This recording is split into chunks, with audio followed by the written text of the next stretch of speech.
Did you know that in ancient Egypt, women held some of the most powerful positions imaginable? I'm not just talking about queens and pharaohs, though they were incredibly influential. I'm talking about goddesses. How did a woman, in a civilization from thousands of years ago, become recognized as a divine being? It's a fascinating story that reveals a lot about Egyptian culture, beliefs, and their unique view of gender. First, let's look at the big picture. The Egyptian pantheon was filled with powerful goddesses who governed every aspect of life and death.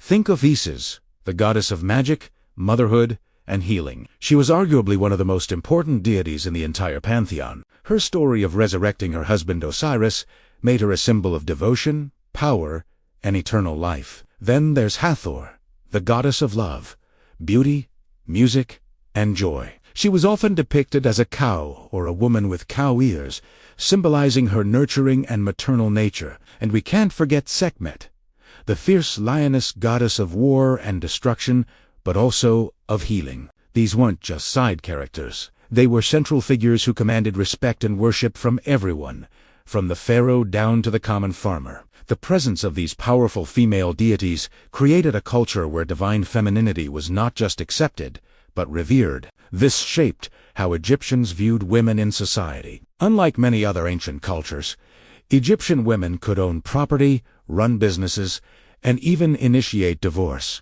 This societal respect for women was mirrored and reinforced by their religious beliefs. The divine world was balanced between male and female energies, and this balance was seen as essential for cosmic harmony or So, how did a mortal woman ascend to this divine status? It often started with royalty. The Queen of Egypt, known as the Great Royal Wife, held a special religious role. She was seen as the earthly counterpart to the goddesses. For example, the queen was often identified with Hathor. Through rituals and ceremonies, she embodied the goddess's divine attributes. She wasn't just a political figure. She was a spiritual one, acting as a vital link between the mortal world and the divine realm. Her role was crucial in religious festivals, where she would perform rites alongside the pharaoh to ensure the prosperity and stability of the kingdom. This association could become even more direct. Some queens were deified after their death, receiving their own cults and temples. A prime example is Queen Nefertari,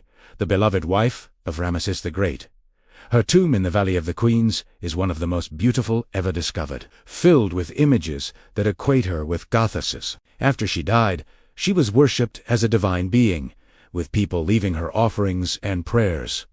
This wasn't just an honor, it was a belief that she had transcended her mortal existence and joined the gods. The path to divinity wasn't limited to queens, though. A unique position was that of the god's wife of Amun. This was a high prestige role, usually held by a royal woman, like the pharaoh's daughter. She was considered the divine consort of the chief god Amun-Ra. This title gave her immense wealth, political influence, and religious authority. In some periods, the god's wife of Amun was so powerful that she effectively ruled parts of Upper Egypt. Through her connection to the god, she was seen as a conduit of divine power on earth. So, becoming a goddess in Egypt wasn't about a single event. It was a complex process woven into the fabric of their religion and social structure. It was built on the foundation of a pantheon rich with powerful female deities, was expressed through the sacred role of the queen, and culminated in the deification of certain royal women who were believed to have achieved eternal life among the gods. It shows us that in the ancient world of the pharaohs,